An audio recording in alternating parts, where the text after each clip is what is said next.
that's a huge message because it's a huge capital piece of equipment for them, and that would scare the living piss. But now the only bad thing is the side to that is they either back up more, but they can only back up so much more across the other side of the Black Sea, because then they're going to hit Turkish waters. So that's another thing you got to look at, is how wide is the Black Sea at, in that area, and the range of the different systems actually being fired by the Ukrainians and by the Russians. Thank you. That's great.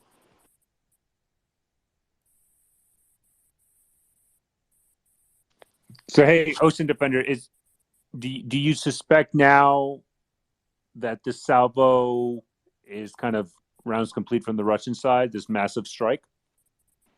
It seems like it right now.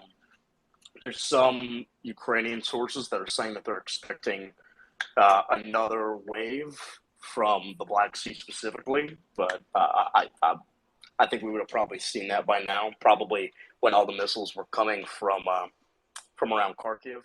So I'm thinking this is probably over for now, though I'd still wait probably another 15 minutes or so before we can 100% say that it has. And if anybody is interested, I posted what was going on with Forte 10 up.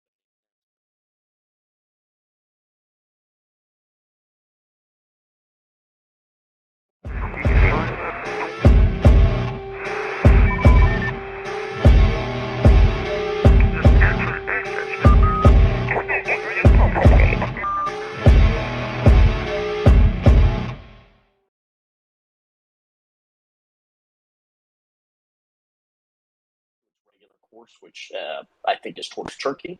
So that may have just been what happened with Forte 10. Exit, go ahead. I just was going to ask, I remember months and months and months ago, in one of the U.S. aid packages, they talked about some smaller coastal ships that they were going to give to the Ukrainian Navy. Does anybody know if any of those kinds of things ever got delivered? Are you talking? Actually, yeah, some of them did. They weren't that big of a boat. Intel Schizo had actually posted something on that quite a while back, and I had found one picture or something like that. But there were a number of smaller patrol boats that actually got shipped over to Ukraine, and then there was a couple of pictures or videos that actually came out where they had Ukrainian, like the Ukrainian flag and stuff like that on them, and they were actually being actively used by the Ukrainians, but they haven't gotten anything like really big stuff, like with us, if we're decommissioning all these stupid LCSs, it's like do a fix on them and send these LCSs just with one of the engine setups, which is more than enough for what they need, and put harpoon launchers on it. And that way it gives them the offensive capability to actually, engage these ships at range with harpoons and do what they need to do.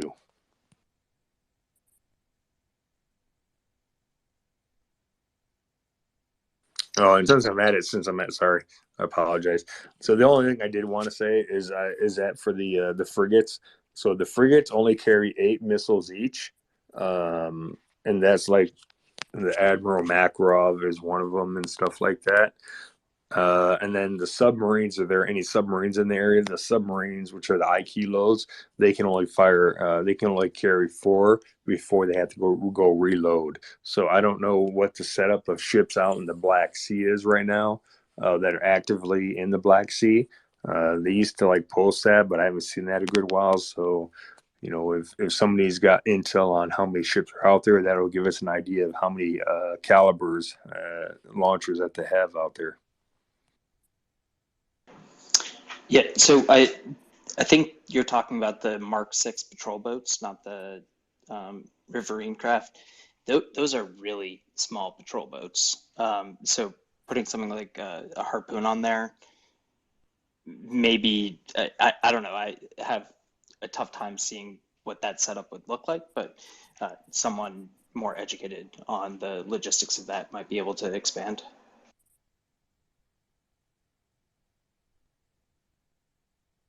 Was it I was going to ask this. I was going to reply back to him. Yeah, I don't know. I'd have to see which boats they actually got.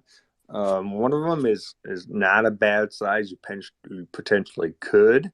If it's anywhere, like I said, if it's anywhere near the size of the Pegasus patrol craft, which were not that big, it is. It's quite feasible. You might be able to put one or two on there, and that's it. But I don't remember the largest boat that they've been given to us by that the United States have actually given them right now. So if it is the Mark 6, it is smaller than the Pegasus.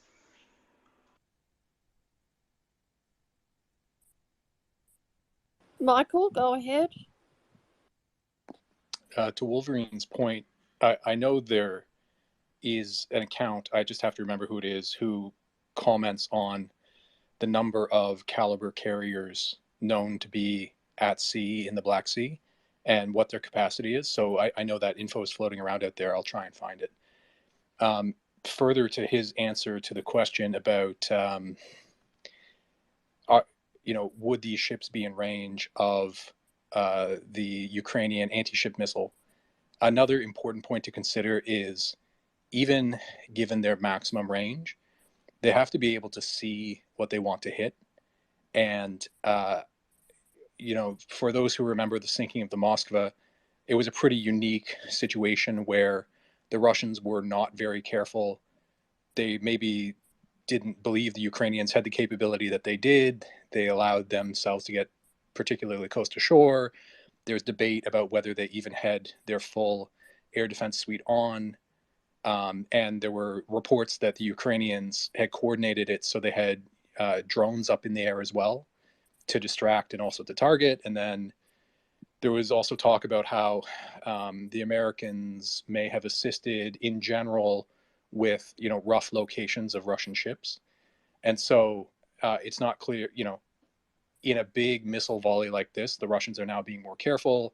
They probably have more of their defenses up, and that Ukrainian shore-based radar may be insufficient to see out toward the max range of the anti-ship missiles.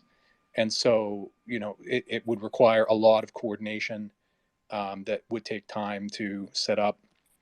I do note that I think it was the CIA head who had said he believed the most critical thing, or the most critical type of assistance that the United States has provided to Ukraine is actually intelligence, which you would expect that to be the position of the CIA. But I think that it's arguably true.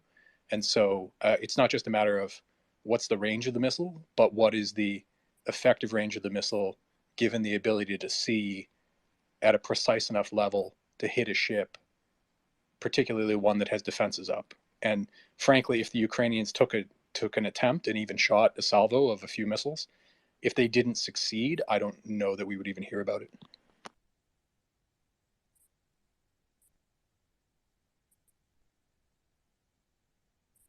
I'm sorry. I was answering DMs and I didn't see whose hand went up first, Exit or Wolverine. I apologize. Can you guys I fight it prefer out to hear. between I them? prefer to hear from Exit. So let's go to her. Oh, Defender, go for it, mate. I just want to say we have had some reports within the last couple of minutes that missiles have crossed the border in the Sumy region. I don't know how many, or if this is just a small attack, possibly by S-300s. I'm not really sure, but it appears this isn't over just yet. Okay, Exit, go ahead. So if you're like me and you're just learning about the Mark 6, my friend Sal down in the listeners sent me a great article from Naval News. I've put it up in the nest. It's the second one in, and it'll give you some more information about that particular patrol boat. Thank you very much. Wolverine, go ahead. So the range on the harpoons, and it depends on which variant they got, The maximum is 120 miles. That's the Block 1C. And then the next one after that is 75 miles. So if the Russians, all they have to do is sit out there farther than that with the warships, because they can do the same thing I did, Google it, or, FAS or all those other different cool places, and find out, and they can sit there, hey, I sit back at 80 miles, they can't touch me, which is, true. And stuff like that. So the cruise missiles are going to obviously have a greater range than that. So that's what they're doing. They're just sitting out past that range of whatever the harpoons are.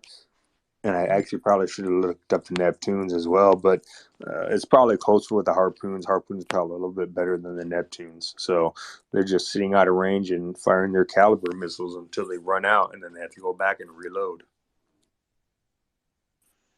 And just to quickly clarify, I don't know if it was the Mark 6 that was being discussed specifically, but that is the one that I was aware of the U.S. sending.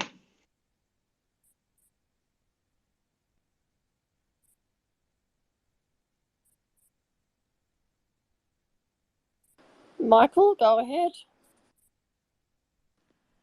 I had said I would put these up there, but just to draw people's attention, and once again, up in the nest, there are now threads that talk about the development of the Neptune, which is the modified harpoon that's domestically updated.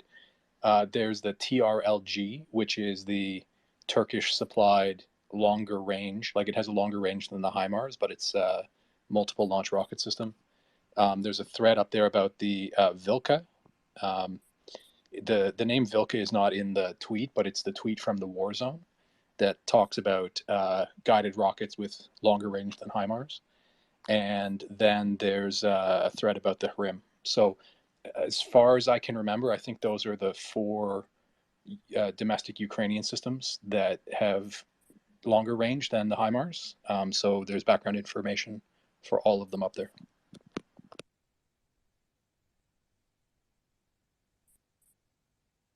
Thank you very much. Appreciate that.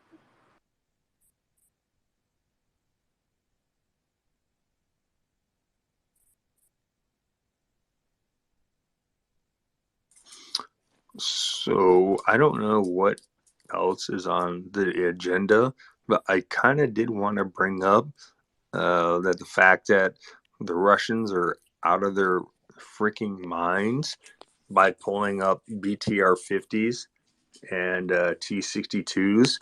And if they keep on doing this, I think we're going to see all source blow his lid once they start pulling T-55s out and putting them into the fight. Wait. Sorry, I got consumed because I'm tracking a ISR over Mexico that might be tied to the killing of the Americans. So what did you say about T-55s? So I was joking, and I was saying, because of the fact that the Russians are, upgrading or repairing more T-62s, and they're actually, they've already actually have evidence of the BTR-50s being used in Ukraine. I was making a joke about how long is it going to be before they pull the T-55s out and we see all source blow his lid. Dude, I will lose my shit if I see T-55s in a good way. Oh my God, it would be glorious. Do we get to see like hundreds of them at the same time though? Game blown up by HIMARS? Because I'd love that. No, so the only thing that would make me happier than seeing T-55s in Russia is the videos of either a Leopard 2 or, better yet, an M1A2 Abrams destroying a T-90. Oh my God. If that happens, I think my wife is going to think I'm cheating on her, because that would just be glorious. Let's try and keep it PG, man. I'm not sure where we're going. How excited you are? To stop get. it. You called me hubby, Peter. I didn't call you hubby. That was actually a comment from one of the audience members. I just thought it was a great reference, and it would make you very. I smell bullshit Yeah, pretty but you good. said the reference, so it's no longer PG. We're talking about missile striking Ukraine. I don't think it's PG. We're all friends here. Well, I think we are. Yeah. No, we're not. No, I don't know about you. All sources. I don't know. I don't really like. To be honest, Wolverine's a weirdo. I don't really trust Peter's him. a fucking dick. Wolverine's Wow. fucking cringe. All sources is a fucking nerd, but I love him. He's okay. What Okay, am well, there I? you go, guys. I'm just a dick for Wolverine stuff. I didn't hear what the Intel hit something Intel Hub said about what I am because Piotr like stepped on him. Oh, sounds about right. I'm I said you're a co-host. crane eater, but I'm that was co-host. only in the most Oh yeah. respectful way. Well, yeah, of course. The crane eater and the hater of fish tacos. What's wrong with fish tacos? For I don't everyone know. to Piotr understand, started that as a joke. No, I didn't. It was Rando who then made me rather amused by it. So now I just say it for everyone in the space. If you ever want to piss Oh. off Wolverine, who is very easy to piss off, and it's highly entertaining. It's one of my favorite life experiences, particularly on a Friday night when he's drunk. Just mention fish tacos in the comments or send him a DM, and he'll love you forever. So fish tacos. Okay. Thank goodness. Thank goodness Michael's got his hand up. Please save us. Michael's probably going to add to this chaos and pandemonium that's getting ready to start. No, that's not Michael's style. 10% of the time I will, so you have to stay on your toes. But I mean, for those who might be new to our conversations, most of us have been doing this for a year, or in some cases more than a year. So we're used to crowds. Sometimes there are 100 people, sometimes there are 400 people. So there are lots of inside jokes that we've developed over the year. I wanted to highlight an account that might be new to some people. It doesn't answer Wolverine's question about how many calibers are in the Black Sea. I'm still looking for that. But if you want to understand how many caliber carriers in terms of ships and submarines are out there, or either deployed in the Black Sea or in port, there's not one comprehensive tweet to it. Otherwise, I would have put a comprehensive tweet in the nest. But I want to highlight the account that I have put up there, MT Anderson, who regularly is pulling down satellite photographs of both the Black Sea ports at Sevastopol, Novorossiysk, and also the Mediterranean ports at Tarsus. And he's counting, he's identifying individual ships that are alongside in port. And, as a result, those that are missing are deployed. And so if you know which ships are deployed and you know what their missile inventory is, you know what the available sort of quiver of missiles is at any given time. So check out his account, and I will try to find a post that just has a current count. Thank you very much. I think it was Exit's hand that went up first. Wolverine, you can make a voodoo doll and poke pins in it if I'm wrong. I'll just point out that I beat Bond to the nest and that I had already shared MT Anderson up there. But anyways, go ahead, Wolverine. Ooh, you beat Bond. That's impressive. Yeah, I was just going to put it. That's incredible. If I had my sound effects keyboard, I would do round of applause for that.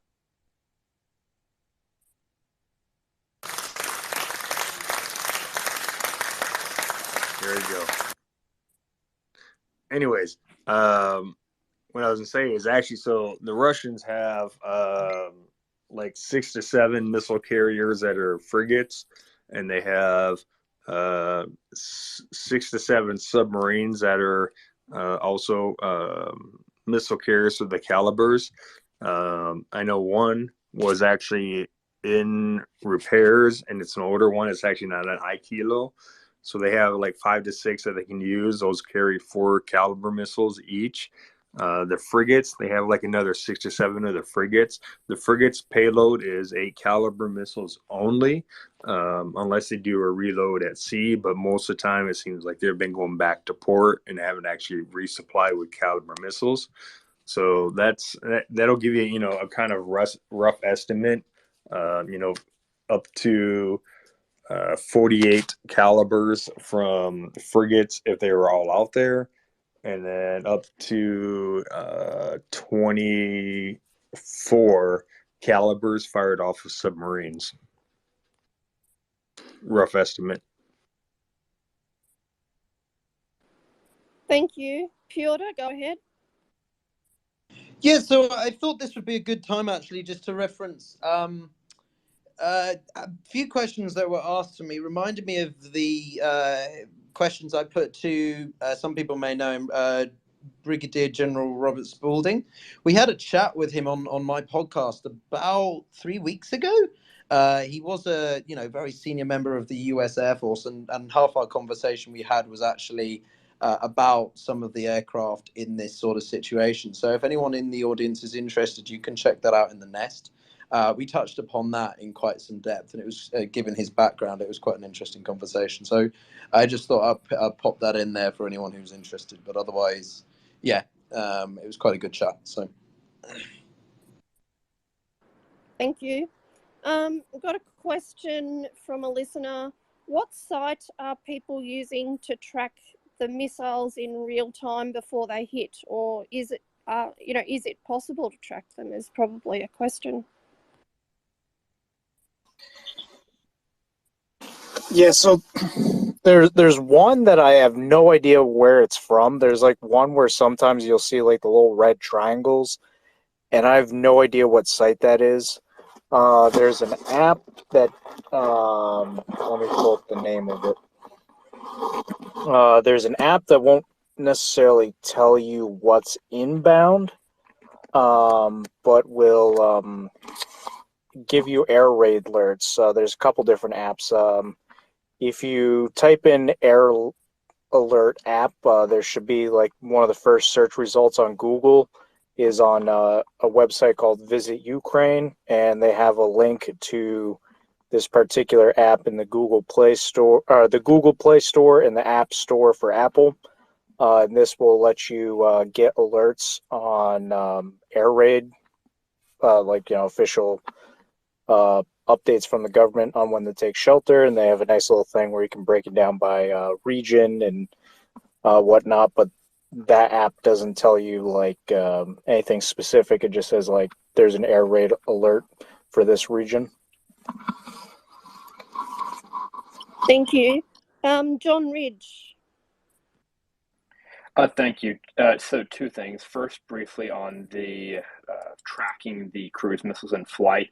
There are a number of Ukrainian Telegram channels that post updates fairly regularly on that. The maps that you see circulating showing approximate missile positions, as well as the Shaheds and unidentified objects in flight. Those are from, I believe, E-Radar is the most widely used Ukrainian Telegram channel for that. There's a couple others. I'm in like 3 or 4 of them. So they all provide similar things, and they basically aggregate info. They provide usually a weekly or bi-weekly update on the disposition of Russian long-range aviation assets. So they're freely and publicly accessible. Like I said, E-Radar, if you just look that up online, that would be probably the most well-known one.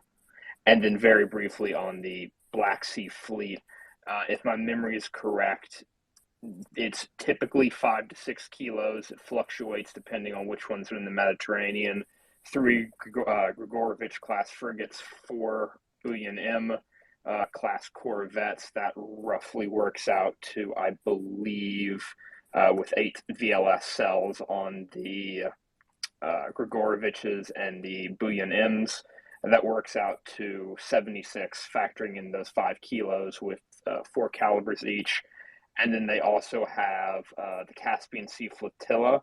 Although they haven't launched from it in a while, they do have, I believe, 3 Buyan-M class corvettes that are caliber capable, as well as 1 Gepard class frigate, the Dagestan, that also has 8 caliber VLS cells. So that is I believe, a total of 32. That being said, the Russians don't have enough calibers remaining in inventory to fully load up all their VLS cells, so it's a bit of an academic exercise at this point. Thank you so much. That was comprehensive. Michael, go ahead. 2 other accounts here on Twitter in response to the question, how can you track the missiles? So my understanding is that you can't track the missiles directly. Look for indicators, and this is along the same lines that John just described. But if you're not on Telegram, places you can look are here on strategic assets. There's the deployment of ships.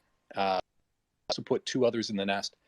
One is the Belarusian Hagen project, which is a network of spotters on the ground in Belarus. And to the extent that some of the missiles are launched from Belarusian territory, they will look for the takeoff of MiGs, which will launch standoff missiles. So that's one indicator. Another that I put up in the nest, it's the third back. It's an account by a gentleman named TJ, and he's a ham radio operator, and he's seems to me always monitoring Russian frequencies that are known to be used by their bomber network. And so if their bombers take off from Russian territory, they'll often become active on those networks. And so if you look at accounts, MiGs are taking off in Belarus, and the Russian radio networks become active, and then maybe you see one of the ship tracking accounts talking about ships deploying from Sevastopol or Novorossiysk. You have to put those things together, but I would recommend following any of those accounts. They're very dedicated.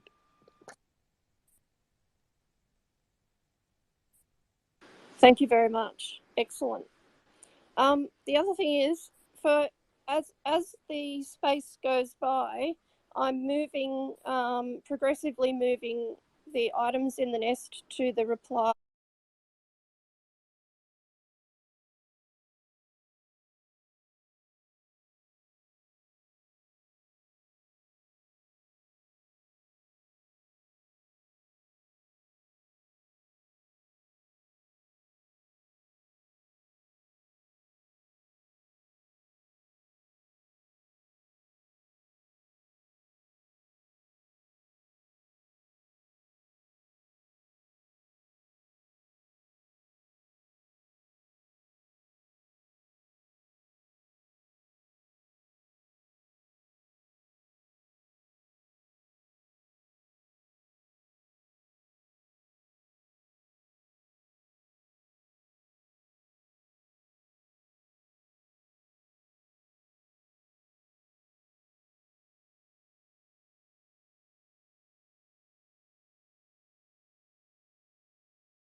And then just, I think it was yesterday, the U.S. came out and said that they had given the JDAM and the GBU 39, I think. So that's like a wing kit that they put on a fairly basic bomb that can extend its range quite a bit. And the U.S. said those had been delivered to Ukraine in past weeks. So, some weapon systems that it's announced they will be delivered eventually, but we don't necessarily hear about them right as they are delivered, and we may only hear about them a few weeks later. One of the most recent ones that was speculated about was the potential. The more technical folks in the room can correct me, but what is it? The AIM 120s. They were looking at how to integrate those, I think. So John's giving a thumbs up, so he may have more detail on that. So a couple of things, just to round up the cruise missile point. Ballistic missiles, such as ATACMS or any of the other handful of systems that are floating around on the international market, those would be a better fit given Russia's extensive ground-based air defense systems. Ballistic missiles would be far more likely to be able to successfully penetrate their missile engagement zones than a cruise missile. That being said, we don't have many data points for massed cruise missile strikes against assets either in Russia or in occupied areas of Ukraine. So it's always entirely possible they could horrifically underperform there. But just looking at it from the available data, a ballistic missile would be probably more bang for your buck in ensuring that you actually deliver the munition successfully on target. Regarding the munitions the Western munitions that the U.S. has recently provided, it wasn't the GBU 39, that's small diameter bomb SDB, that's something different. We have supplied JDAM and JDAM ER, the JDAM extended range wing kits for the Mark 80 series of general purpose bombs that converts them into precision guided munitions. The wing kits will enable them to be used as glide bombs. I believe thus far the drive reported that we'd supplied a GBU 62, which is extremely strange because the GBU 62 is the only GBU 62 variant known to be in service is a quick strike ER variant, specifically for the Mark 84, the standard 2,000-pound general-purpose bomb in U.S. service. For those who are unfamiliar, Quick Strike is basically a naval mine conversion kit for the Mark 80 series. Quick Strike ER is basically that Quick Strike package plus that extended range wing kit that can be used either for the JDAM kit or for the Quick Strike kit. So the sense that I got from reading that might have been that we took some of the wing kits that were originally under contract for delivery for use with some quick strike kits. We may have diverted those from that order and given them to Ukraine. I believe the original reporting at the time was that the wing kit contract was potentially for some to be used with quick strike. So that would suggest that we have given them the JDAM kits, plus obviously those wing kits for the 2,000-pound bombs, the Mark 84s, and then those wing kits are also compatible with the Mark 82s, which is the 500-pound general-purpose bombs. Thank you. If anybody minds, I've got another question. Doesn't mind, I've got another question from a listener. Do you think Ukraine is going to respond heavily by targeting Russian oblasts near the border, or will they go deeper and hit military targets in Moscow or Belgorod? I mean, unlikely they'll go over the border, but just thought I'd pose the question because it came in. Yeah, so, I mean, the guys, well, we've got, Michael and OPSEC. I mean, again, talking from the Russian psyche and escalation to de-escalation approach that the Russians tend to take. Belgorod is very Moscow. Strategical military sites are very different to civilian ones. The Russians may not abide by international humanitarian law, but they certainly are aware of it. And, you know, we've seen the Ukrainians take pot shots or certain incursions into Russian territory in Belgorod in the past, and not much has really happened because the Russians don't really want to respond, because then that could lead to things that they can't control or aren't ready to deal with. But any potential strike by the Ukrainians into Moscow, that is a red line. That's a direct targeting of the center ground of the motherland. And Russia would respond with absolute, that is off the limits. If the Ukrainians were to start undertaking, in my opinion, if the Ukrainians were to start taking such measures, that would pretty quickly change the narrative around support from the US and NATO. Why? Primarily because this is no longer a defensive operation whereby the Russians are invading Ukraine, but the Ukrainians are going on offensive tactics toward, you could say they're doing it in self-defense, but it's retaliatory strikes, which would greatly undermine the narrative that the NATO alliance can stand by, that they're, a solely defensive alliance and that they're supporting Ukraine in that capacity. It would be highly likely the NATO alliance would have to distance themselves from anything the Ukrainians did unilaterally like that. If it was Moscow, Belgorod, it's you can say it was collateral, it was spillover, it was necessary, counter, interceptory strikes, that sort of thing. But Moscow is absolutely out of the question, at least in my opinion.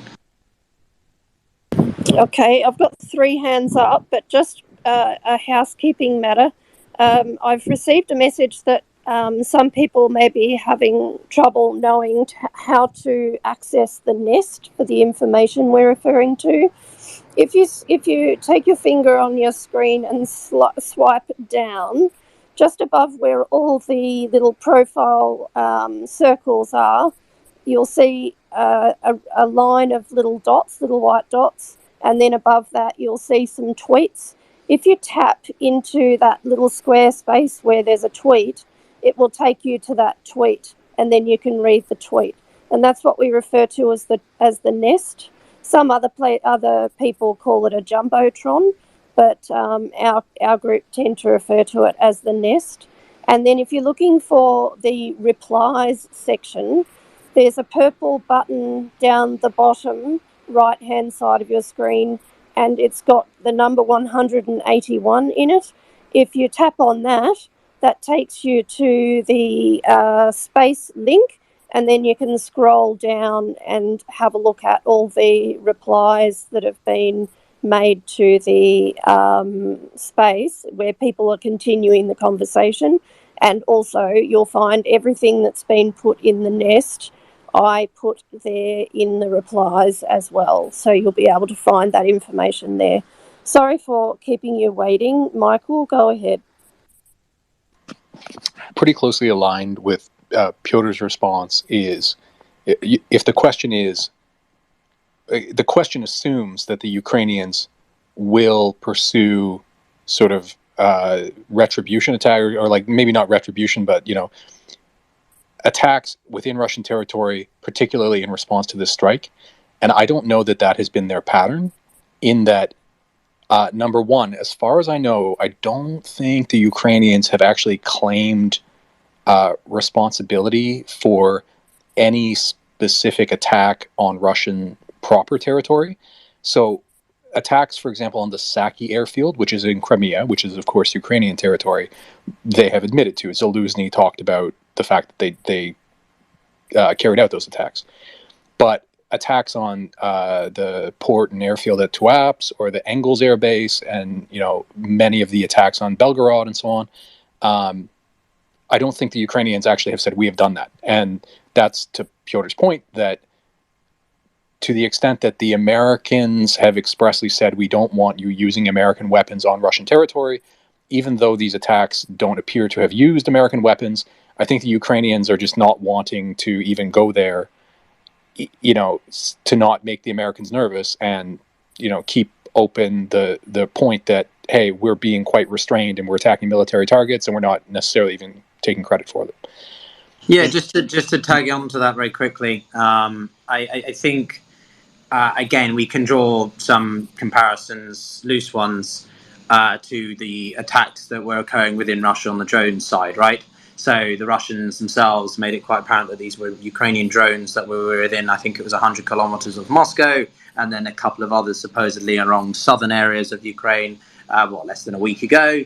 And again, whilst I don't think we should make too many inferences about their intentions or whether or not we can fully believe the Russian, claims about this, the MOD and so on. Clearly, it did disturb and unsettle enough of the Russian state media that they were talking about it, and we saw some notable sort of just reactions from some spokespeople and the Kremlin as well. So, but the Ukrainians haven't made any acknowledgement of that. So, I do think that there is some evidence to suggest that these sorts of things do happen on a periodical basis. Think about the car bomb and the daughter, I forget her name. A lot of evidence suggests from independent sources that it was a Ukrainian origin. Again, I'm not making any assumptions, but this wouldn't be the first time. So I just wanted to throw those into the fire as well. I don't know who was next, Planet. I do. I will come to you in a moment, OPSEC. I just wanted to see if, Michael, did you have a quick reply to what Piotr had said, or can you wait? Well, it was just I was sort of midpoint. Point number one being that the Ukrainians don't claim to have done sort of a retribution or an attack in response to a Russian attack. And then I was going to point out that many of these systems, whether they be Krim, Vilka, the Tu-141, the target drones that claim to have been used against the Engels Air Base, while inventories of them are unknown, they're believed to be small. And so to the extent that they have some numbers of these longer range systems, given the expectation that the Ukrainians may have an upcoming offensive, and there's already speculation that some of their attacks are taking the form of shaping attacks to limit Russian logistics in particular areas, so that when they push in a given section of the front, the Russians will have lower logistics, supplies laid up in that area. And I suspect that this lower inventory, instead of striking deep into Russian territory, which may have been done for very specific purposes, that it's possible it may happen, but they can't strike Russia in a systematic way like the Russians can attempt against the Ukrainians, because they just don't have the inventory for it. So I suspect they will save much of that capability for strikes against things like critical supply points, say from Crimea up into Zaporizhia or others, that will ultimately support their offensive. Thank you. Piotr, do you mind if I go to OPSEC first, because he's been waiting a bit? Yeah. Of course. No, of course. I just want to say, absolutely. All right. OPSEC, go ahead. So I guess I was going to clarify whether or not we're talking about a response to tonight's attack, but I've realized the person who is asking the question isn't in the space. So I would say I don't think that's something that we're going to see. They have legitimate military targets within Ukraine that would be much better in terms of targeting and the use of those munitions. And also, I think, focusing on Ukraine is exactly what the West wants to see. And the West has been climbing this escalation ladder, and using any sort of U.S. weapon like a HIMARS or a JDAM to strike into Russia would damage the prospects of future shipments of more advanced weapons like ATACMS or F-16s. So I think it's important to keep in mind the calculus that Ukraine is taking. Like, they might want to do something retaliatory, but that has not been the MO thus far. And when we do see them reach into Russia, it's been, sort of cloak and dagger. There's a level of ambiguity behind these attacks. We all know the attack in April that was the two Hinds that flew, hit an oil depot in Volgograd. We know those were Ukrainian. We can track them over the border, but Ukraine is not going to come out and say, yeah, that was us. But they're definitely not going to use American weapons that would very easily say, yes, this was us, because that plays into the Russian narrative, and it endangers future shipments of weaponry, and it more than endangers the U.S. taking that next step up that escalation ladder. And then to what Piotr was talking about, I think it was Daria Dugin. I haven't seen enough information one way or another. All I know is that Dugin is insane, but someone that I've been pointing to for years as sort of really highlighting the Russian narrative and sort of broader strategy. And he's like a modern day Rasputin. Yeah, he's very popular in these like far right, neo-nationalist organizations there. And I think a lot of people in the military subscribe to his thinking. They just don't necessarily come out and say it. Thank you. Piotr, do you mind if I go to John Ridge as well, because he's been waiting, and then you can... Yeah, of course. Yeah. Thank No, I raise my hand when I'm not trying to be a dick and interrupt everyone. Sorry. Okay, no worries. John Ridge, go ahead. Sorry to have kept you waiting. Thank you very much. Yeah, just Michael mostly covered my points before I could. The simple fact of the matter is that Ukraine's inventory of munitions capable of prosecuting targets within Russia proper is quite limited. I suspect there is really no desire to carry out any sort of reprisal attacks just because it's simply an inefficient use of that limited number of munitions. Moreover, they don't really have any appetite for striking civilian targets. There's no benefit to it. It's bad optics, bad PR, and it's a waste of munitions. They've never publicly carried out any reprisal attacks. That being said, there have been at least a couple of occasions where Belgorod has had some mysterious blackouts in the middle of or immediately following massed Russian cruise missile strikes. So I suspect they may have been, to some extent, screwing with Belgorod a little bit. But beyond that, I haven't seen anything that would be indicative of that. One thing I would like to push back on is, while I don't doubt that the U.S. is potentially discouraging Ukraine from prosecuting certain targets in certain areas of Russia, such as around Moscow, I would like to push back on Piotr's point a little bit, that there are absolutely valid, legitimate military targets in Moscow, and targeting those sites would not fundamentally change the character of this war. Russia can really saber rattle all it wants. At the end of the day, I don't think it wants to play the nuclear card and risk starting a conventional war with the United States. That's just simply not in their interests, no matter how you do that calculus. Yeah, so just to that point, I think, John, I've listened to you many times, and I appreciate your perspectives a lot, but one does have to wonder then, what is the red line? I don't want to open this can of worms unless you do want to just, we can have a brief exchange on it, but it does make me wonder then, I trust me, I'm the first to begin to pick up on Russian saber rattling and all this bollocks on the Kremlin. But if they're not going to do anything then, when they're targeting strategical sites or military sites, even if it is still within the realms of international humanitarian law, it's still very close to the heartland of Russia. And I personally would wonder whether or not that did tip Putin's calculus into considering using, say, a limited, nuclear tactical nuclear warhead as in a symbolic response, right? Dropping it in, say, the Sea of Azov or something. I don't know if you have any thoughts on that, but I'm rather, I'd be very surprised if they did. Well, firstly, if the Ukrainians did it, but second, if the Russians really just sort of were like, oh, okay. I don't know if you have any thoughts on that. Yeah, I mean, I personally, I don't know what that red line is, and I mean, I don't think any of us have a good basis for much speculation there.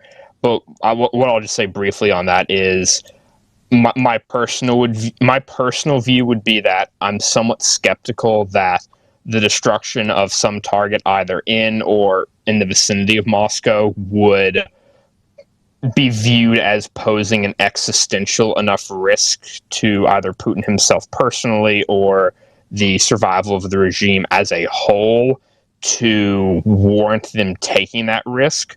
There's other things that are probably more likely in the enormously unlikely event that, for example, Ukrainian troops cross the border into Russia en masse, which just isn't going to happen for obvious reasons. Something like that, I would say, would be vastly more likely to be considered an existential threat. I'm just a little bit skeptical that the destruction of one or two, military targets in Moscow would be enough for them to, more or less take the risk of starting a war with the United States or any of the other members of NATO that would not be particularly happy with them deploying any kind of nuclear device. The trade-off just seems so bad there. No, I take your point. I mean, what it could do is actually the opposite effect if we think about it, if we go down this thought line for a second. It could actually intimidate the Russians to such an extent that it makes them begin to question the validity and value of sustaining this. Unlikely, but it may well do so. I think. Oh, but the other thing, just to this cross-border, I mean, because it does. If the Ukrainians begin to do that on a more consistent, overt basis, right now, as Michael has said, it's been relatively covert and sort of, it's pretty clear that they have come from Ukrainian sources, to OPSEC's point as well. But if they did it in such a covert way, still, this does still change the narrative of the overall war that is contained within a singular nation state to a cross-border conflict. And that does change the dynamics, even if it isn't between Ukraine and Russia. It would change the dynamics for observant third-party states that are, looking at this as primarily a country defending itself to suddenly, are they beginning to go on the offensive to Russia? So would that directly have consequences for the war? Potentially not, but I'm thinking from the diplomatic angle and how it played into the sort of optics in a geopolitical sense, if you get what I mean. Would it be all right if at this point I bring in OPSEC? He's been waiting patiently for quite a while. Go ahead, OPSEC. Yeah, so I was going to say, I think the diplomatic consequences, that knife cuts both ways.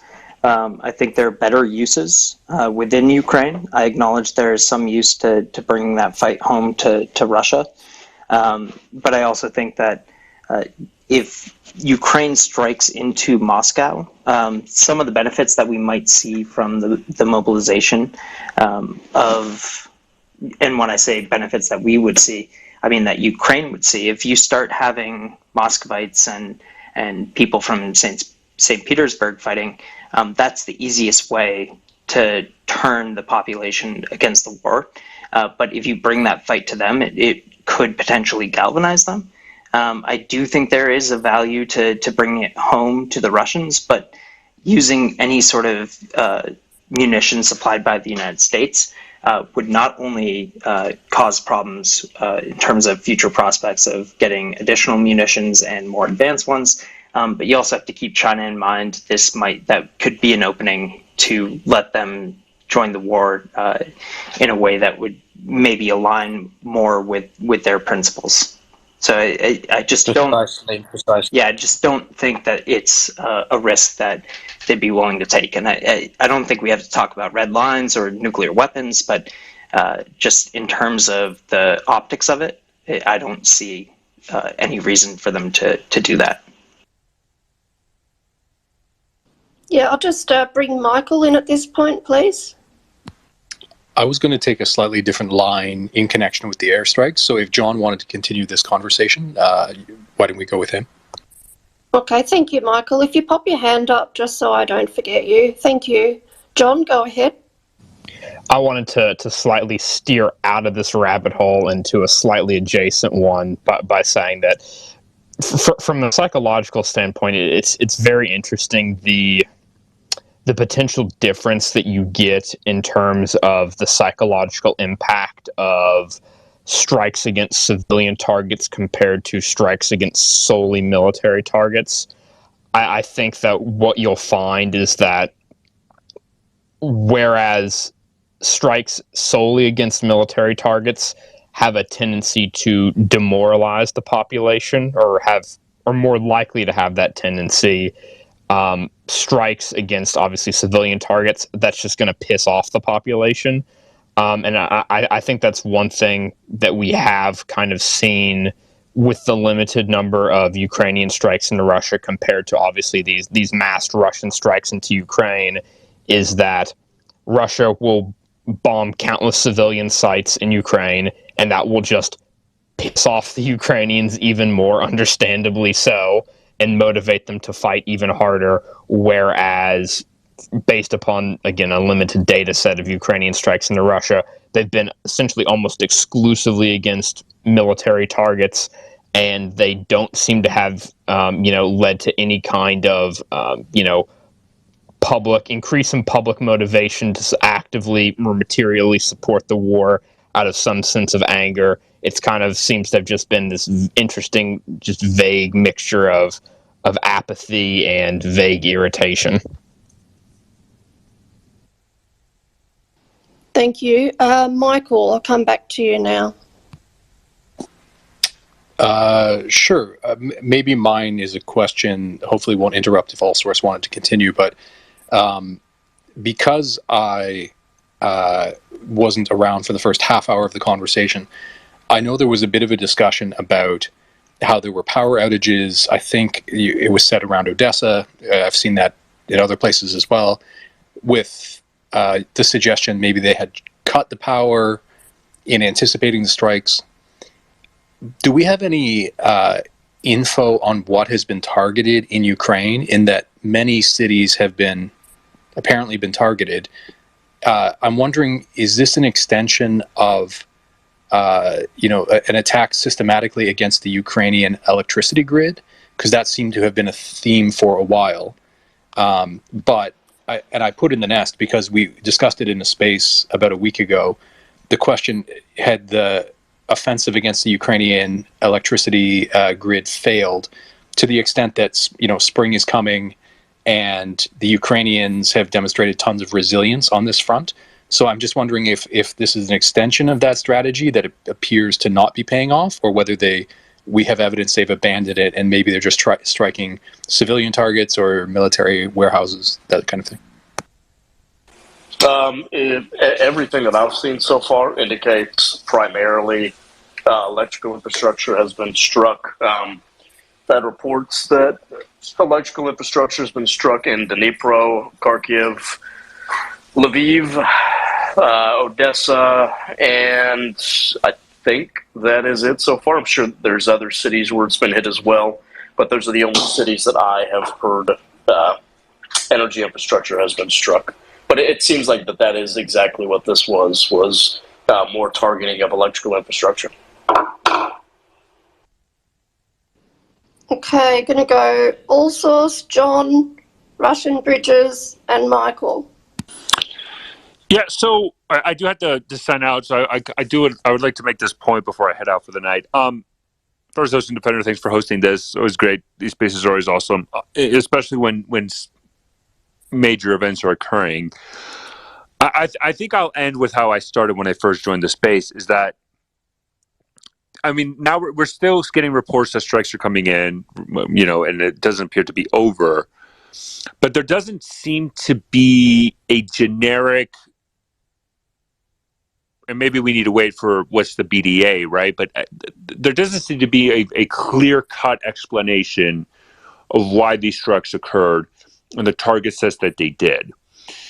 And so that, to me, lends me to hypothesize that this is a symbolic message strike. We'll see if this ends. How many cruise missiles were launched, how many Shaheds or drones or ballistic missiles or whatever were launched.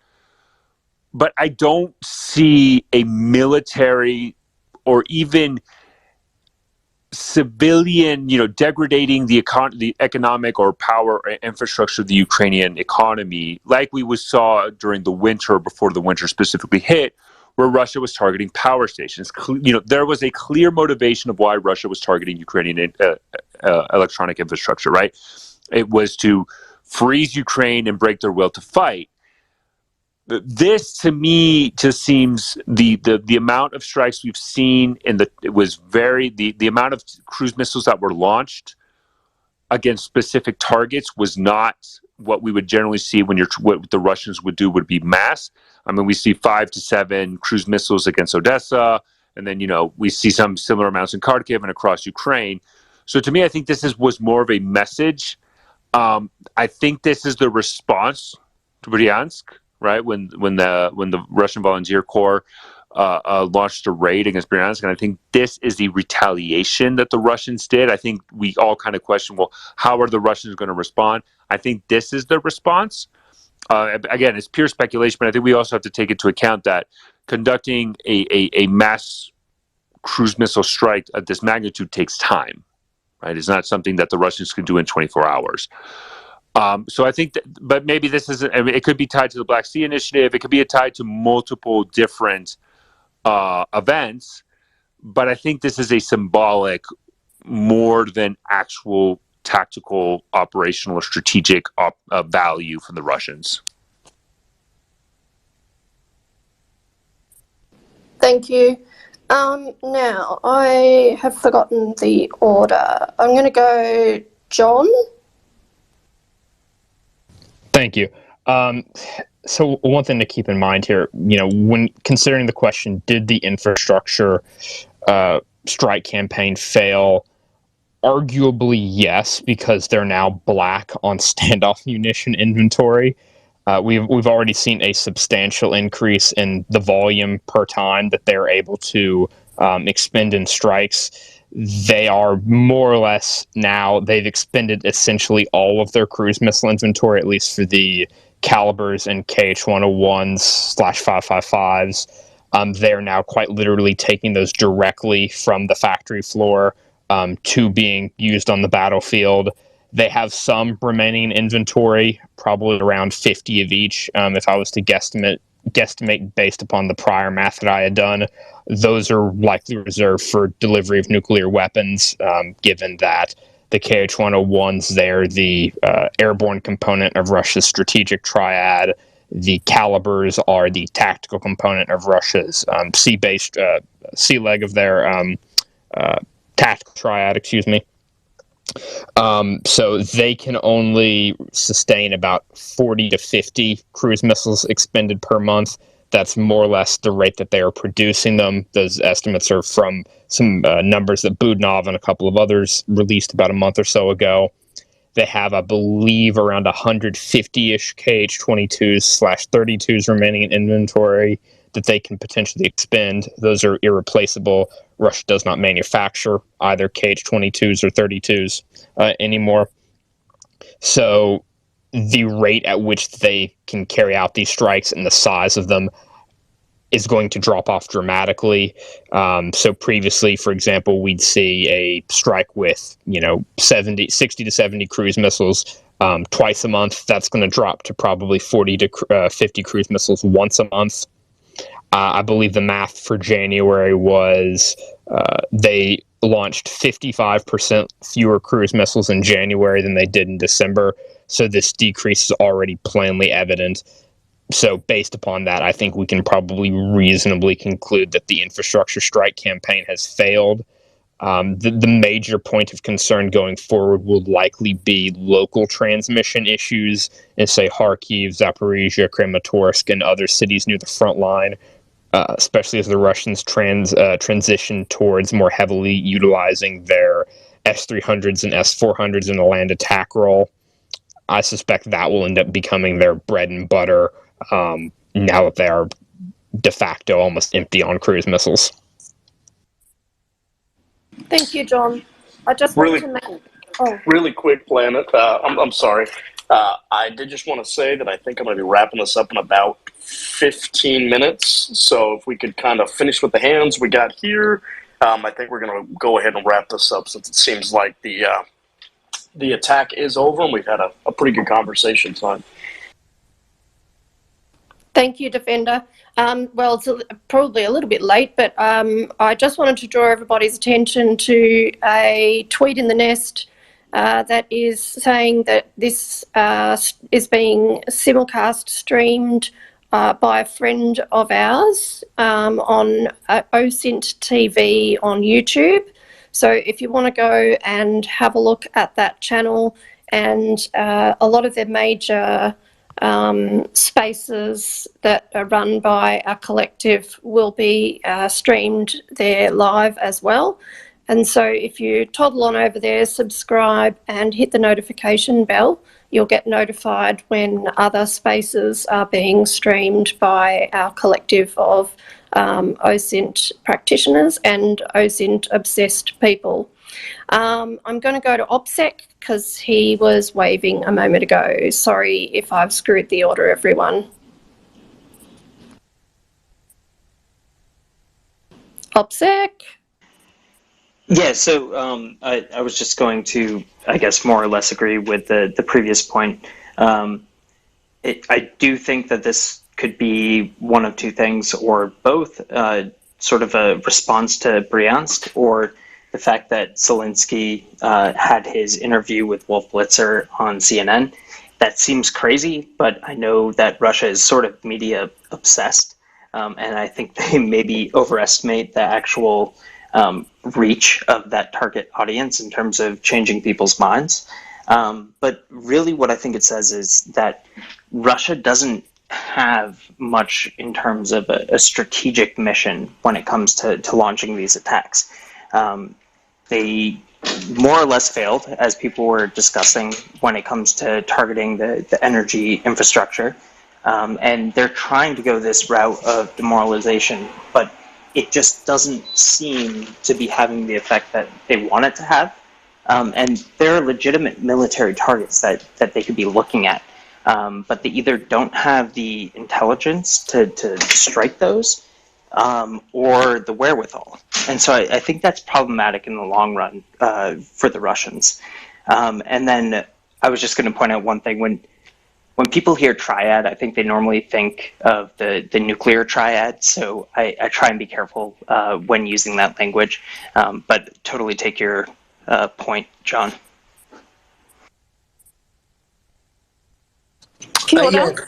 Yeah, thanks, Planet. Yeah, so a couple of things to all sorts who buggered off. Yeah, I mean, look, this is, as I said, I think this is largely symbolic. I'm not trying to play it down in any way, sense or form, more simply that it is, I mean, what did the Russians do after the explosion on Kursk Bridge? They just indiscriminately blanketed the entirety of Ukraine with indiscriminate strikes because they sort of felt like it. As I said, they used a hypersonic missile, not exactly a cost-effective way of winning a war, in a way to strike a rather unimportant, I think military facility outside Lviv, as a way to try and symbolize, their power, use of hard power against Biden when he was giving his speech in Poland in March, April, right? So the Russians do this all the time. It's just a centrality of their approach in many ways. What I do think, for me, the main reasons why, and again, this is all just hazard and guess, but I think it's based on relative reasonableness, is the grain deal. You have the head of the entirety of the United Nations, where Russia has been humiliated a number of times on the international stage with the UNG votes. Even if they are symbolic, they're still, give the globe an opportunity to tell the Russians how they feel. 141 countries do that on an often basis. So if the guys, Guterres is in town to try and renegotiate the grain deal, which is also FY in 10 days, that could be quite a big reason. They've struck Odessa. That's symbolic, I think. And then also the Russo, March 7th, 8th, the 1917, as we touched upon, and also just what was happening with the drones and generally the situation with the recent strikes into Russian territory. And maybe the Russians are just having enough. And also, lastly, and I'll use this as a way to leverage, I'm going to have a space probably in about an hour on the Georgian situation, just a very brief one, late night geopolitics, to maybe draw attention away from the draft bill in Georgia. And the Russians can take that sort of the reputation they've been branded. They're fine with it, but they much prefer less attention to be on the Georgian situation as well, where they're probably, doing some little sneaky, covert influences politically. So for me, those are sort of part of the reason why we've seen this stuff. But those are, anyway. And if you want to join the space in an hour, then you can find it in the nest. But I think it was. It's Russian bridges, and then I'll go to OPSEC and Pete. Yeah, I'll give it to OPSEC because he's waving his hands. But can we stay off the energy side, and I'll come back to that because I have to push back on everyone's comments about that. But go ahead, OPSEC. OPSEC, go ahead. Yeah, so just to build on Piotr's point, so when we had the head of the UN in Kiev in late April, Geertes was visiting with Zelensky, and the Russians went ahead and struck Kiev while he was there. And I think that was just a sort of show of force, but it's not what you would expect from a permanent member of the Security Council. So it's something to keep in mind that's the type of action that they're willing to take. And even if it undermines them on the world stage, I think to them, it sends a message. And that might not be for, the people here listening or speaking, but I think it sends something very clear to the diplomats and everyone sitting on the UN. Thank you. Russian bridges, go ahead. All right, thank you. So I do want to push back on this idea that the Russian attacks on the energy grid were somehow a failure or not effective. We know from Ukrainian authorities exactly what the Russians have struck with missiles that I don't care if they cost $1 million. We're still against targets that were worth more than $1 million. And there's a very long lead time on that. The grid operator has said more than 50% of their grid is damaged and it has been struck, and we know what those targets are. And if you're not looking at it from the understanding of how the energy grid and the energy systems work, that would mean, only 50% less power can be sent out, but that's not exactly how it works. And when the Russians have hit these transformers, and it looks like from at least that one image of Kharkiv that I know OSINT-Defender is posted, that looks like a typical transformer fire, something large, oily, big black smoke plume and burning for a while. And the Ukrainians have reported that not just 50% of their grid has been damaged, but there's been over, I think it's about 220 of these large transformers that have been burnt down.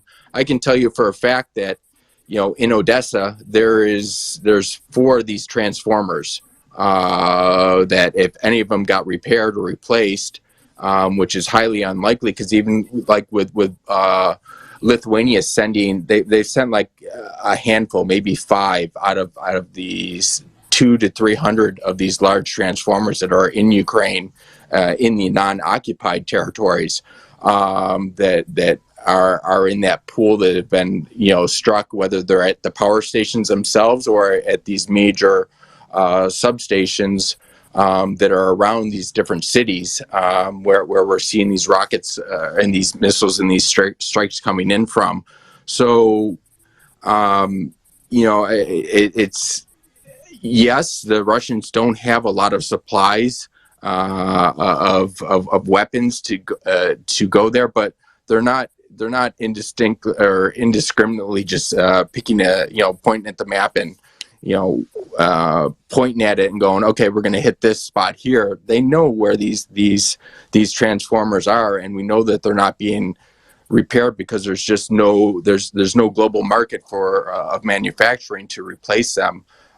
So the grid is really being held together with, call it bubble gum and duct tape, but on a specialized size, sense and the heroism and bravery, and really very creative thinking of the grid operators, the power station operators, the companies there, the technicians there. So we'll find out a little bit more. We'll probably won't know all the targets details that were hit in these strikes, but my bet, based on the past evidence, is that they are again targeting these transformers, the ones that they didn't get before or may have been replaced.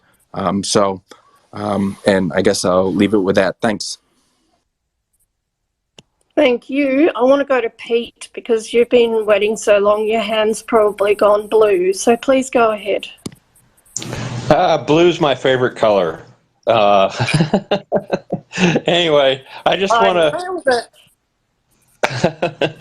want to thank everybody in this space because this has been so informative. I feel my dad was an expert on Soviet-Sinai relations during the Cold War, and you can probably look him up. But I feel like I'm at a White House briefing, and to anybody who says there aren't intelligent people on Twitter, I beg to differ. And I just want to thank whoever's OS intelligence or whoever he is for holding this space.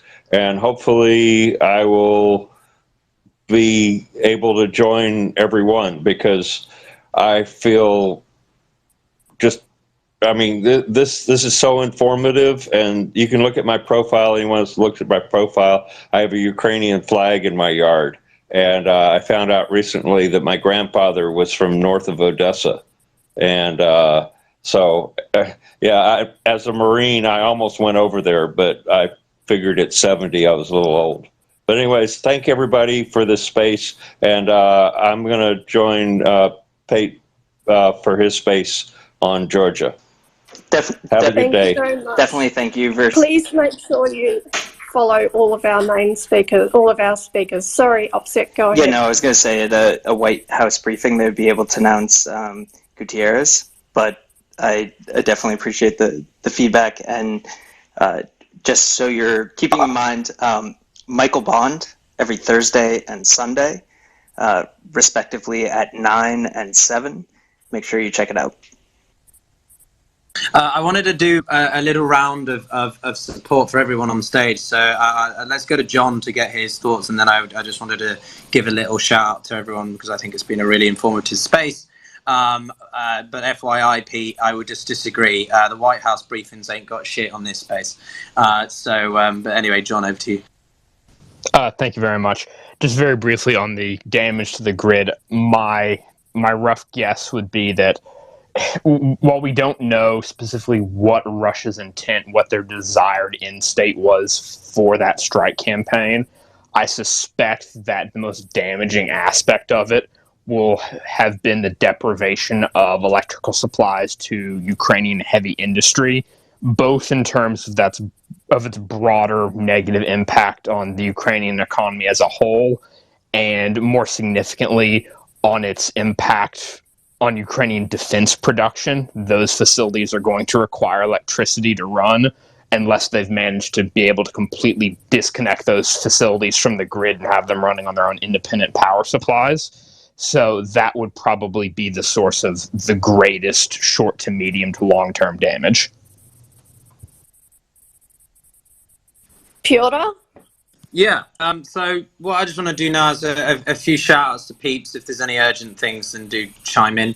But I just wanted to acknowledge some people in here that I've gotten to know for a long time. Many of you in here are OSINT-focused people. I'm not, but I've been part of this community since I joined Twitter for some reason. And I think there's some amazing people in here, starting with John. He's done some incredible work in detailed areas, including he started, he's a contributor to Tochny, which is a collective project which basically aims to accurately report and discuss news on the Russian Federation's war in Ukraine, illegal war. And so things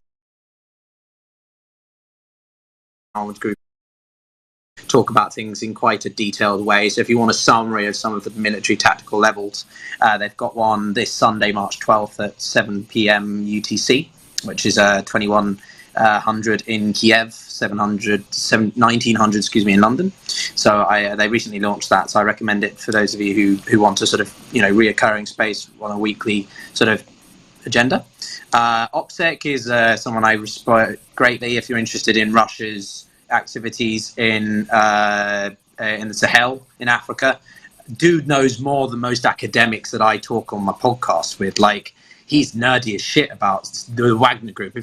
I mentioned Wagner now, he's going to start losing his mind. Watch that hand go. Sort of, he gets excited basically about Wagner. So if you enjoy Wagner, if you're interested in Russian nefarious activities outside of Ukraine, I give him a follow. He does some interesting stuff. Intel Shitzo, like myself, is a masochist.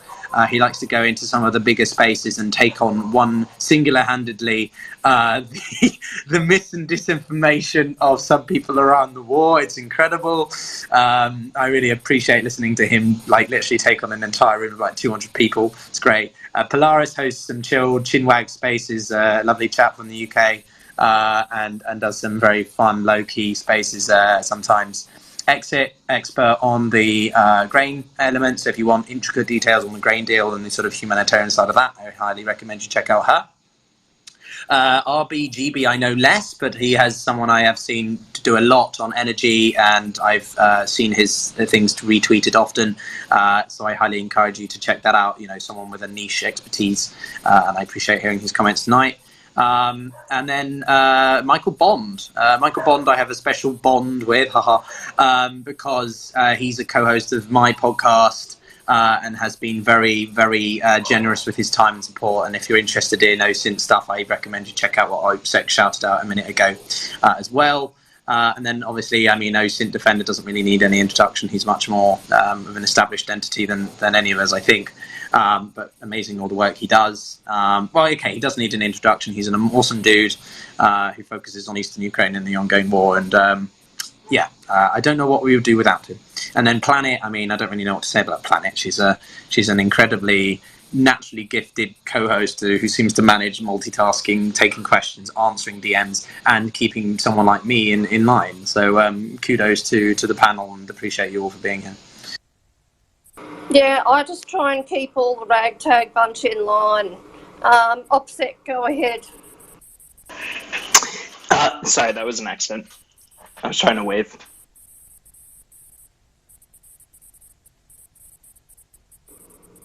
Okay. Michael, go ahead. Just further to Piotr's kind words, for those who might want to have a similar discussion tomorrow night at 9 o'clock, just a reminder that we've scheduled to speak with Allsource, who was a great speaker in this space earlier tonight, about his work following developments with the cartels, which is a change of pace from Ukraine, but it's nonetheless, open source analysis that's important. And then it's not confirmed yet, but may be interesting to some. I've been in touch with Oliver Alexander, who has been doing terrific work tracking developments in connection with the Nord Stream pipelines, particularly debunking the arguments of Seymour Hersh that it was a U.S.-Norwegian joint project. And given the breaking news in the New York Times and Zeet in the last day or so, suggesting that it may have been an independent operation, he's now on the case on that. And so he said he's open to joining us at some point, but he's not confirmed for tomorrow night. If not tomorrow night, then perhaps you'll see him speak with us soon. So do check it out there. You can set a reminder for that in the nest. Exit, go ahead. I was just going to note there are more strikes incoming from Kursk, so this is not an ending story. Yeah, there's been a couple of Ukrainian accounts over the past 30 minutes or so that have been saying that Iskanders are being used, which are ballistic missiles. We really haven't seen the Russians utilize them too much since the first couple of months of the war because they used up most of the ones that they did have. I'm sure they've gotten restocked. Probably not much since then. So this could be them using up the stocks that they have received over the last couple of months. Again, this is completely unconfirmed right now about these Iskanders, but a lot of Ukrainian accounts seem very, very sure that Iskanders are being fired from Belarus and the Kursk region into central and western Ukraine right now. Intel Schizo?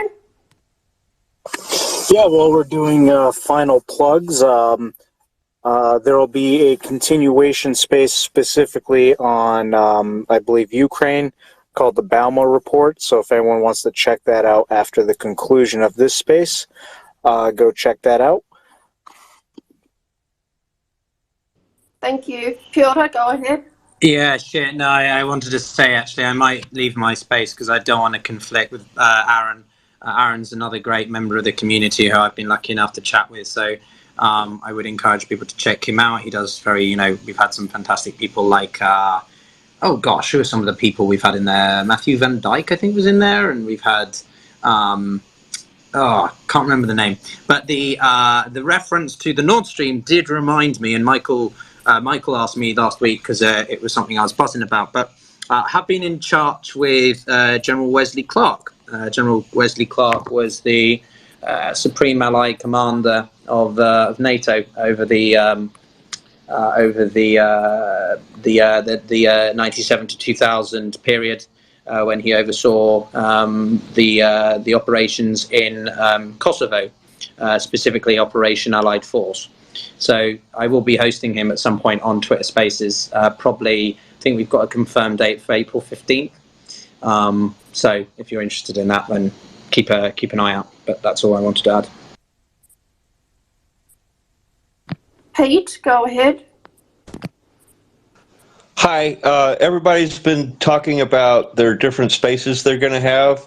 If anybody wants to inform me of the spaces and I'm not following you or you're not following me, please DM me and let me know, because this has been I'm hungry for information about Ukraine, and this space has been the best space I've found ever here. So I want to thank everybody. I've already direct messaged you the link to Michael Bond's space, and if you like, you and I already follow each other, I can hook you up with all the accounts that are worth knowing that I know about in DMs, if you like. Well, I really appreciate it. Thank you so much. Michael, would you like to go ahead? Sure. Because the search function in Twitter Spaces is not good, we've been developing a community calendar so that all of the people who hold these related spaces, to the extent that they're scheduled in advance, show up on this calendar. I will put a link to that in the nest at the top, so save that link and check the calendar from time to time. Impromptu spaces like this one, or if Piotr holds one later today, they don't wind up on the calendar because we can't anticipate them, but I'll put that up in just a moment. Thank you, Michael. And to that point, you can also find my spaces randomly on Thursdays and Sundays. Yeah, and I'm not trying to be a dick with not adhering to the community calendar. It's more because my spaces tend to be focused on interviews and panel conversations about issues not only pertaining to Ukraine, they tend to be pertaining to international and geopolitical issues. We've had a running theme of obviously the Ukraine war, but I will touch. I've got a space in a couple of weeks on the Nigerian election, which, given the influence of Russia in the Sahel, people are concerned about their influence potentially in Nigeria. So I try and broaden out the overall focus in my spaces, and they tend to be often at lunchtime, so around 1 p.m. Eastern Standard Time, so you can catch the replays. Or if I do host them in the evenings, then I will do my best to not clash with the others. But that's just an FYI, because I don't want people to think I'm just some asshole who clashes with other people. I can't be bothered to pay attention to the calendar. Yeah, mine are just completely random. This is the first one you've hosted in ages, isn't it? Like I haven't seen. I mean, I think I hosted one like last week, but it was like really quick. I can't remember. I have the memory of a turtle at this point. Unless turtles have really good memories, I have no clue. I'm not a OSINT turtle defender. Michael, go ahead. Just so you know, Piotr, we hadn't discussed it, but when you do schedule your spaces in advance, we have been adding them because they're worth promoting and getting out there. So FYI, they do show up there as long as you schedule them. Oh, there you go, everyone. I'm that lazy that people just do it for me. Thanks a lot, Michael. As you can tell, I'm the kid of the community. Yes. Yes, you are.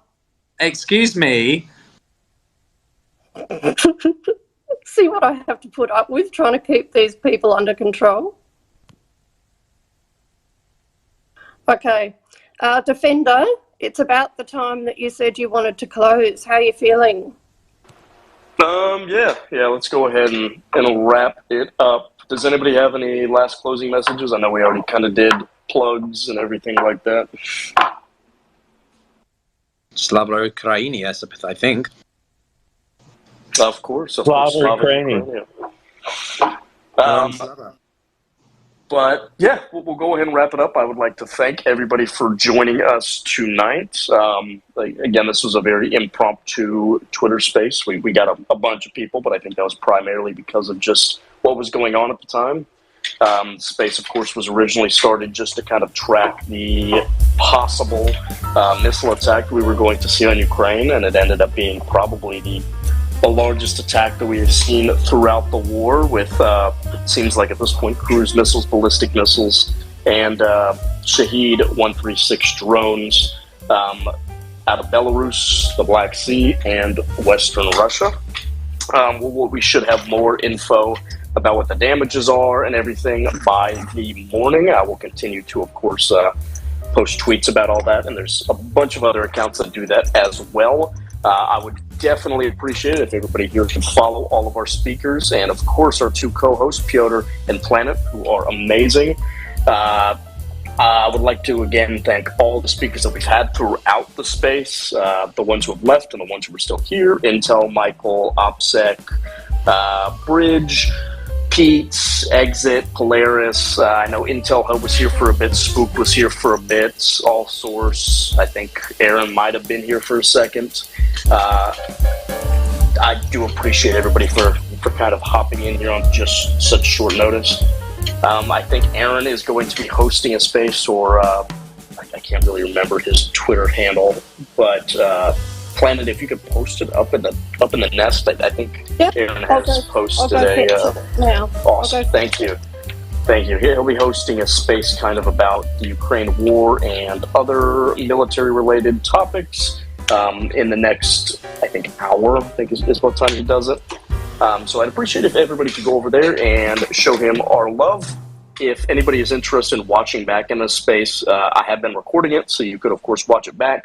But up in the nest, we also have a YouTube account run by Cyber, who has been streaming and usually posts a lot of these spaces on his YouTube channel afterwards. If anybody is interested, definitely go subscribe to him and like this stream and the rest of his videos.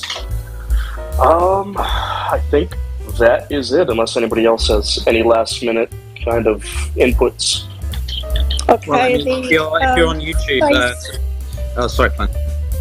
I was just going to say the link to Aaron's space, which is currently going, is in the nest now. So when we, just before we conclude, you can just tap on that and go straight from this space to that one. Yep, he seems to have already started, so that is perfect. Again, everybody have a great night, have a great rest of the week, have a great weekend. I will probably do another space maybe this weekend, but wanting to kind of get back into that.